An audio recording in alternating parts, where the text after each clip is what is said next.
Right, hello lads and lasses and welcome back to Boys Down Under. And well, hopefully the off season isn't making all of you go crazy like it's making me go crazy.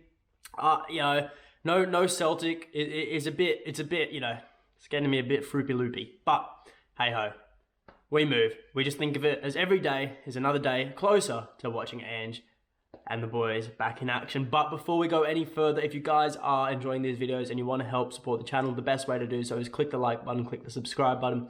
Trying to hit 3,000 subscribers before Ange Ball returns, so if you guys do want to help the channel, that is the best way to do so. But without further ado, let's get into it now. It's funny. It's really funny how football is, you know. Celtic haven't played a game since the final trophy day against Motherwell, and there's still an abundance of news going around the tabloids, right? And first thing on the agenda is that he could be our American boy. I'll refrain, but still, Cameron Carter-Vickers. In all seriousness, we need to somehow fit his name into the chant. We need to make a chant surrounding Carter-Vickers with the American Boy song. It would be wicked. It would be absolutely wicked, but I'd absolutely love it. But regardless, according to the Daily Record, Celtic have agreed personal terms with Cameron Carter-Vickers, which includes the contract length and the wages, and I can't help but crack a smile here. Anyways, to make myself smile even more, the report goes on to say that Carter-Vickers has his heart set on returning to Celtic. But, yes, there always is a but. Don't shoot the messenger. A deal has not been finalised with Tottenham, and good old stingy Tottenham have given Celtic until June the 15th to complete the deal. So approximately 3 weeks. Now I know 3 weeks in football is it's an eternity, right? But still, they've given Celtic the least amount of time possible, because they think they can get more money from other clubs, but they know they have to give Celtic the first priority due to the loan agreement. Now, the figure is rumoured around £6 million up front, with add-ons taking it to around £10 million, making it the most expensive transfer in Celtic's history. But there are sharks circling, you know. According to the Record, Newcastle, Bournemouth and Fulham are all interested in Carter-Vickers and are monitoring the situation, waiting for the right time to make a move. So hopefully it doesn't fall through, because I won't be able to see Carter-Vickers back in the Premier League next season. Yeah, fingers crossed it doesn't. Last thing we need is to lose our American boy. And, you know, I'm not going to go on another rant as to why losing him would completely undo all the work done this season, and it would tear up the best centre-back partnership in the league. We're going to move on before I go on a roll, and I have to mention, it would absolutely undo, like I said, all the work of this season and just it'd just be a backwards step. I'll stop myself. Regardless, next on the agenda is Dyson Maeda. Now, as I'm sure a lot of you are aware, when Dyson moved to Celtic in January, he actually arrived on a loan deal with obligation to buy. So there isn't any option. It was set in stone that he was going to sign for Celtic.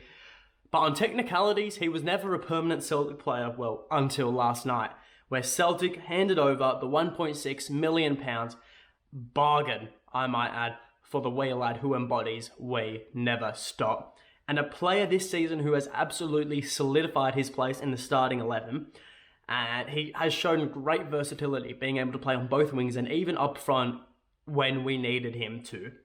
And while the stats may not show it, the stats always don't show everything. Dyson has, in his short career at Celtic, already become a fan favourite, and he's already shown the talent he possesses. You know, at 24 years old, this kid's only going to get better. Well, he's not even a kid anymore. The lad's going to get even better, you know. And I can't wait to see what this season has in store for him and our other Japanese boys who are going to be off the back of a full pre-season, a full proper rest. I'm not going to say I told you so, but if they take over the league, I told you so. Thirdly, on the agenda, the Sydney Super Cup. I still actually have my tickets for this event, the Celtic vs Sydney FC game and what was meant to be the Celtic vs Rangers game.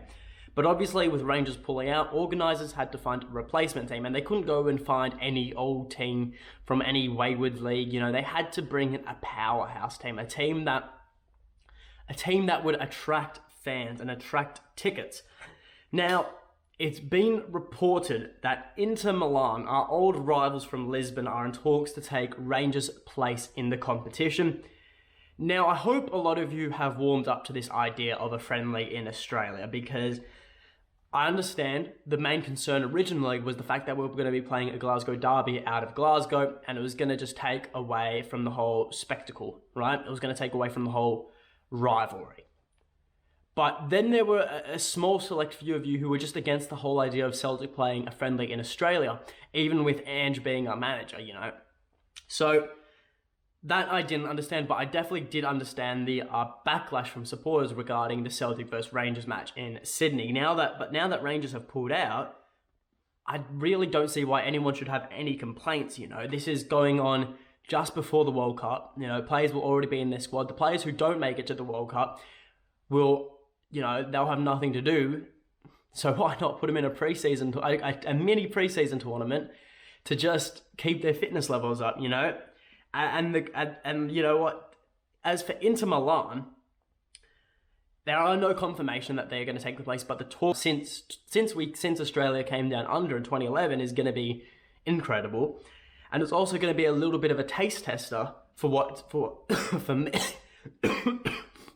for me as to what to expect in Glasgow, hopefully in the following year. And you know, Inter Milan, they're one of those teams that, you know, that they're always up there in Europe. You know, the only downside for that might be is that if we draw them in the Champions League. You know, if we draw Inter Milan in the Champions League, then, well, it's gonna be a bit of it will just kind of like, I don't know, I don't think it'll have the same effect to it if we play them in the Champions League, unless we beat them.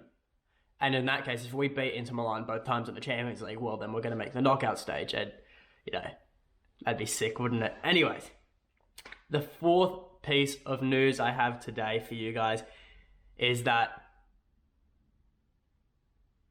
I actually don't have a fourth piece of news. I was lying. So, scrap that. That is all from me. Very short video today. Hopefully, guys, you know, you're just waking up, wanted a short bit of Celtic content, nothing too strenuous. But yeah, no, leave in the comments below whatever you want. What do you think about the Carter-Vickers situation? What do you think about the Sydney Super Cup situation? And yeah, that is all from me. So leave a like, consider subscribing. It helps me, it helps grow the channel. And until next time, hail, hail.